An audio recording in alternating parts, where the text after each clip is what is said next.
बिस्मिल्लाहिर्रहमानिर्रहीम। अस्सलाम वालेकुम। यादें न्यूज़ के साथ मैं हूं रिया चौधरी। बुलेटिन में शामिल करते हैं आज की अहम खबरें। Supreme court practice and procedure case, chief justice और दरखास्त गुजार के वकील के दरमियान तलब कलामी। Supreme court practice and procedure act के खिलाफ दरखास्तों पर समाअत फुल कोर्ट कर रहा है। जस्टिस एजाजुल हसन ने रिमार्क्स दिए कि पार्लियामेंट रूल्स नहीं बना सकती, ना ही रूल्स बनाने के लिए कानून साजी कर सकती है। मौजूदा कानून के दायरा कार में रहकर रूल्स में तब्दीली का इख्तियार सिर्फ सुप्रीम कोर्ट के पास है।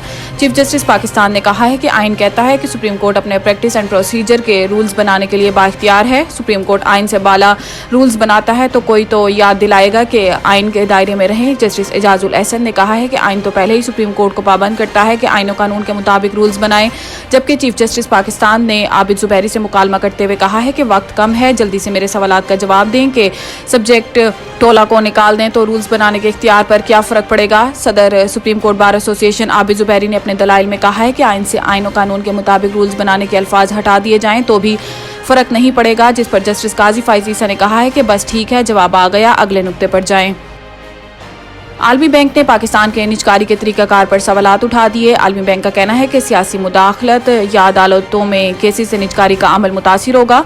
पाकिस्तानी हुकूमत कंपनियों का मुनाफा जनूबी एशियाई ममालिक में सबसे कम है। पाकिस्तानी हुकूमत कंपनियों का 2014 में मुनाफा GDP के 0.8% था और 2020 में सरकारी कंपनियों के नुकसान GDP के 0.4% के बराबर थे। आलमी बैंक ने कहा है कि पाकिस्तान का निजकारी प्रोग्राम 2007 के सुप्रीम कोर्ट के फैसले के बाद से रुक गया है। सुप्रीम कोर्ट के पाकिस्तान स्टील मिल्स और रिकॉर्डिंग फैसलों से पाकिस्तान का आलमी सतह पर मुआहिदों को पासदारी न करने वाले ममालिक के तौर पर उभरा। आलमी बैंक ने मजीद कहा है कि सियासी जमातें भी निजकारी प्रोग्राम पर मुत्तफिक नहीं हैं और दूसरे ममालिक की हुकूमतें कंपनियों को निजकारी पर अदालतों में केसेस का इम्कान है। हुकूमत कंपनियों के हिस्स को स्टॉक मार्केट लाए और शफाफ निजकारी करे।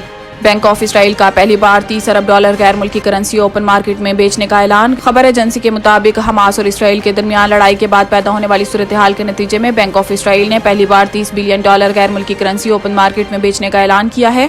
बैंक ऑफ इसराइल का कहना है कि सूरत हाल और मार्केट्स का जायजा लेते रहेंगे और सूरत हाल के मुताबिक तमाम दस्तियाब तरीकाकार अमल के साथ काम करेंगे। बैंक ऑफ इसराइल ने कहा है कि स्वीप मैकेनिज्म के जरिए मार्केट में $15 बिलियन तक लिक्विडिटी फराहम करेंगे। खबर एजेंसी के मुताबिक बैंक ऑफ इसराइल के ऐलान से कबल इसराइली करेंसी की कदर 7.5 साल की कम तरीन सतह पर रिकॉर्ड की गई, जबकि बैंक ऑफ इसराइल का ये इकदाम हमास के हमलों के दौरान करेंसी की गिरती कदर संभालने के लिए है। इमरान खान का अडियाला जेल का सेल छोटा होने का शिकवा, जज का दीवार तोड़कर कमरा बड़ा करने की हदायत। जराये के मुताबिक आज साइफर केस की अडियाला जेल में समाअत के दौरान चेयरमैन PTI इमरान खान और वाइस चेयरमैन शाह महमूद कुरैशी को अदालत से मुत्तसिल जालियों वाले कमरे में लाया गया। जज अबुल हसनात जुल्कुरनैन के हुक्म पर चेयरमैन PTI और शाह महमूद कुरैशी को कमरा अदालत में बिठाया गया। चेयरमैन PTI और शाह महमूद कुरैशी साथ साथ कुर्सियों पर कमरा अदालत में बैठे।